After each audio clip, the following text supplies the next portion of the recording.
আজি মই এনেকুৱা দুটা হোমমেড নেচাৰেল ৰেমেডি শ্বেয়াৰ কৰিম যি দুটা ৰেমেডি আপোনালোকে গৰমৰ দিনত আপোনালোকৰ স্কিনত লগাই আপোনালোকৰ স্কিনৰ সকলো সমস্যা দূৰ কৰিব পাৰিব। যদি আপোনালোকৰ স্কিনখনত একনিৰ প্ৰব্লেম আছে, পিম্পলৰ প্ৰব্লেম আছে, সেই সকলো সমস্যা দূৰ কৰি আপোনালোকৰ স্কিনখন গ্ল' কৰিবলৈ, উজ্জ্বল কৰিবলৈ বহুত বেছিকৈ সহায় কৰিব। হাই ফ্ৰেণ্ডছ, আপোনালোক সকলোকে মোৰ অসমীয়া হাউচাইফ চেনেলৰ নতুন এটা ভিডিঅ'ৰ মাজলৈ স্বাগতম জনাইছোঁ। বৰ্তমান গৰমৰ ছিজন। এই গৰমৰ ছিজনত আমাৰ স্কিনখন খুব বেছিকৈ অইলি হৈ থাকে। স্কিনখন যেতিয়া খুব বেছিকৈ অইলি হৈ যায়, আমাৰ স্কিনত একনিৰ সমস্যা আহে, পিম্পলৰ সমস্যা আহে। যদি আপোনাৰ স্কিনত খুব বেছিকৈ একনি ওলাইছে বা পিম্পলৰ সমস্যা আহিছে, স্কিন কেয়াৰ বিভিন্ন ধৰণৰ প্ৰডাক্ট আপোনালোকে ব্যৱহাৰ কৰি আছে, তাৰ পৰা কোনো ভাল ৰিজাল্ট পোৱা নাই, তেতিয়াহ'লে আপোনালোকে আজিৰ মোৰ এই ৰেমেডিটো এবাৰ ট্ৰাই কৰি চাব। আজিৰ এই ৰেমেডিটোত থাকিব দুটা ষ্টেপ। এটা হ'ব ফেচ পেক আৰু আনটো হ'ব এটা ক্ৰীম। আৰু এই ক্ৰীমটো, যিটো ক্ৰীম এতিয়া মই আপোনালোকক বনাই দেখুৱাম, এই ক্ৰীমটো আপোনালোকে যিসকলৰ পিম্পল আছে, একনিৰ সমস্যা বেছিকৈ আছে, আপোনালোকে সদায় ৰাতি শোৱাৰ আগত এই ক্ৰীমটো লগাব। এতিয়া মই আপোনালোকক এই ফেচ পেকটো আৰু এটা ক্ৰীম বনাই দেখুৱাম। আৰু বনাই দেখুৱাৰ আগতে আপোনালোকলৈ এটা ৰিকুৱেষ্ট আছে, আপোনালোকে যদি মোৰ এই ভিডিঅ'টো ভাল পায়, ভিডিঅ'টোত এটা লাইক কৰি দিব, মোৰ চেনেলটো আপোনালোকে ছাবস্ক্ৰাইব কৰি ল'ব আৰু ওচৰতে থকা বেল আইকনটো প্ৰেছ কৰি দিবলৈ আপোনালোকে নাপাহৰিব।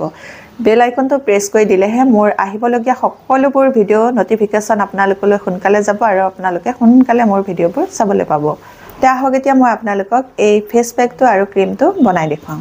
এতিয়া মই প্ৰথমতে আপোনালোকক এটা ফেচ পেক তৈয়াৰ কৰি দেখুৱাম, যিটো ফেচ পেক আপোনালোকে একনি আৰু পিম্পলৰ সমস্যা যদি আছে, গৰমৰ দিনত যদি আপোনালোকৰ স্কিনখন ৰঙা পৰি গৈছে বা ৰঙা ৰঙা ফুঁহা উঠিছে, খজুতি হৈছে, তেতিয়াহ'লে এই ফেচ পেকটো আপোনালোকে মুখতো লগাব পাৰিব আৰু আপোনালোকৰ গোটেই বডিৰ স্কিনতে লগাব পাৰিব। তাৰ কাৰণে মই লৈছোঁ এয়া নিমপাত এমুঠিমান। এতিয়া মই নিমপাতকেইটা ঠাৰিৰ পৰা ছিগি ল'লোঁ আৰু এই নিমত এণ্টিবেক্টেৰিয়েল গুণ থাকে বাবে আমাৰ স্কিনৰ সকলো বেক্টেৰিয়া নাশ কৰিব পাৰে আৰু সেইকাৰণে এই নিম যদি আমাৰ স্কিনত লগাওঁ, আমাৰ স্কিনখন সুৰক্ষিত হৈ থাকে। নিমৰ লগতে মই আনিছোঁ এটুকুৰা হালধি।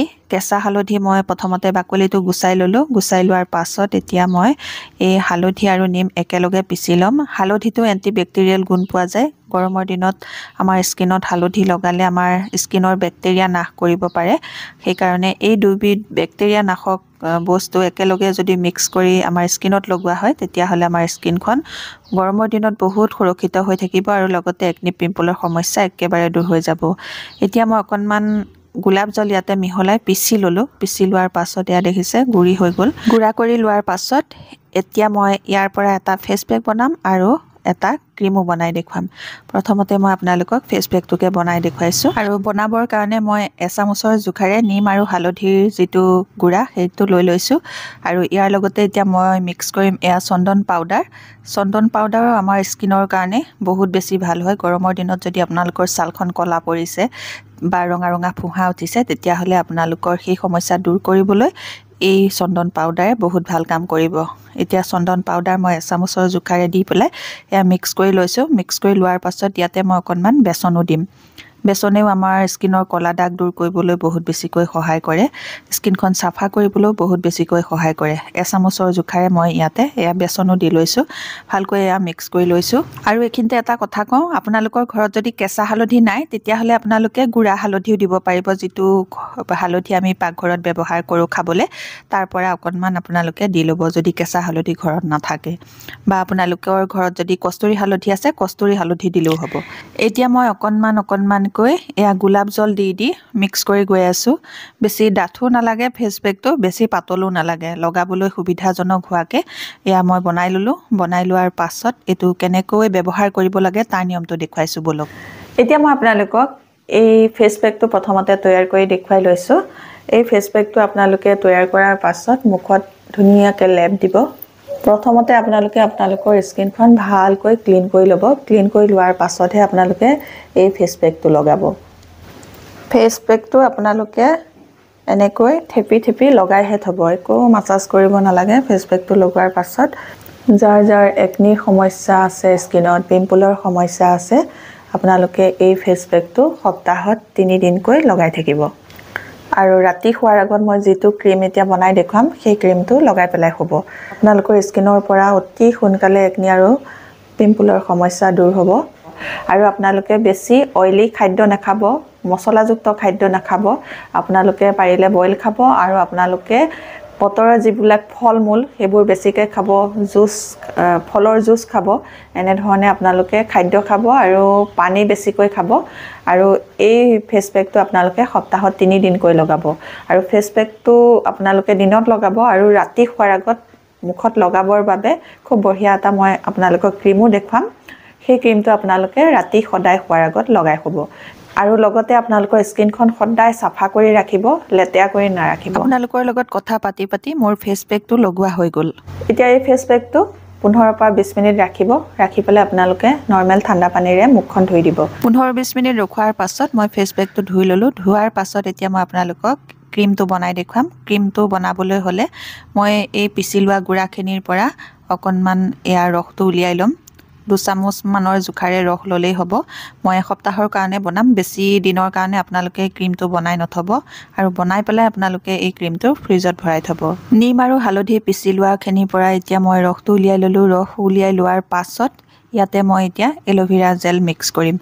এল'ভেৰা জেলটো 2 চামুচৰ জোখাৰে মিক্স কৰিম। 2 চামুচ ৰসৰ লগত 2 চামুচ এল'ভেৰা জেল। এয়া ভালকৈ মিক্স কৰিব লাগিব। মিক্স হওঁতে অকণমান সময় লাগে, কিন্তু আপোনালোকে ধৈৰ্য ধৰি অকণমান সময় এনেকৈ মিলাই থাকিব। মিলাই থাকিলে ভালকৈ মিক্স হৈ যাব। এয়া ক্ৰীমৰ দৰে হৈ যাবগৈ। তাৰ পাছত ইয়াতে মই এতিয়া মিক্স কৰিম অকণমান কস্তুৰী হালধি। কস্তুৰী হালধিও আমাৰ স্কিনৰ কাৰণে বহুত বেছি ভাল হয়। আমাৰ মুখৰ ক'লা দাগ দূৰ কৰিবলৈ, স্কিনখন উজ্জ্বল কৰিবলৈ বহুত বেছিকৈ সহায় কৰিব। এতিয়া মই কস্তুৰী হালধিও অকণমান ইয়াতে মিক্স কৰি ল'লোঁ।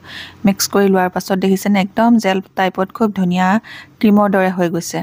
এতিয়া মই এটা আনিছোঁ সৰু কণ্টেইনাৰ। এই কণ্টেইনাৰটোতে ভৰাই পেলাই থৈ দিম। কণ্টেইনাৰটো কিন্তু আপোনালোকে ভালকৈ ধুই শুকুৱাই ল'ব, তাৰ পাছতহে ক্ৰীমটো ভৰাই থ'ব, নহ'লে সোনকালে বেয়া হৈ যাব। একেবাৰে চিম্পুল তৰিকাৰে ঘৰতে থকা বস্তুৱে আপোনালোকে এই ক্ৰীমটো বনাব পাৰিব, যিটোৱে আপোনালোকৰ স্কিনৰ ক'লা দাগ, মুখৰ পৰা একনি পিম্পলৰ সমস্যা দূৰ কৰিব পাৰিব। এতিয়া মই আপোনালোকক এই ক্ৰীমটো তৈয়াৰ কৰি দেখুৱালোঁ। ক্ৰীমটো মই কিহেৰে বনালোঁ, কেনেকৈ বনালোঁ আপোনালোকে দেখা পালে। আপোনালোকে এইদৰে বনাব আৰু ৰাতি সদায় শোৱাৰ আগত এই ক্ৰীমটো মুখত লগাই শুব। ইয়াৰে অকণমান লৈছোঁ, এয়া লৈ মুখত এনেকৈ ডট ডট ডটকৈ লগাই দিম। ক্ৰীমটো লগাই লোৱাৰ পাছত এতিয়া 2 মিনিট ভালকৈ স্কিনখন মাছাজ কৰি দিব, যাতে ক্ৰীমটো আপোনালোকৰ স্কিনত ভালকৈ এবজৰ্ব হৈ যায়। এনেকৈ মাছাজ কৰি কৰি লগাব। তেতিয়া এই ক্ৰীমটো নোমৰ গুৰিয়ে আপোনালোকৰ স্কিনৰ ভিতৰলৈ যাবলৈ সুবিধা পাব আৰু লগতে স্কিনত ব্লাড চাৰ্কুলেশ্যন হ'ব। এনেকৈ আপোনালোকে এই ক্ৰীমটো ৰেগুলাৰ ব্যৱহাৰ কৰিব। আজিৰ এই ভিডিঅ'টোত মই আপোনালোকক একনি আৰু পিম্পলৰ সমস্যা দূৰ হ'বৰ কাৰণে, স্কিনখন উজ্জ্বল হ'বলৈ, গ্ল' হ'বলৈ, স্কিনখনৰ বিভিন্ন ধৰণৰ সমস্যা দূৰ হ'বৰ কাৰণে খুব বঢ়িয়া এটা ফেচ পেক দেখুৱালোঁ, এটা ক্ৰীম বনাই দেখুৱালোঁ। আপোনালোকে নিশ্চয় ভিডিঅ'টো ভাল পাইছে। যদি ভাল পাইছে ভিডিঅ'টোত এটা লাইক কৰিব। মোৰ চেনেলটো আপোনালোকে ছাবস্ক্ৰাইব কৰি আপোনালোকৰ ফ্ৰেণ্ডৰ লগতো এই ভিডিঅ'টো শ্বেয়াৰ কৰি দিব। নতুন এটা ভিডিঅ'ৰ সৈতে, নতুন এটা বেলেগ টিপছৰ সৈতে আপোনালোকৰ মাজলৈ আকৌ আহিম। তেতিয়ালৈকে নমস্কাৰ, আজিলৈ আহোঁ।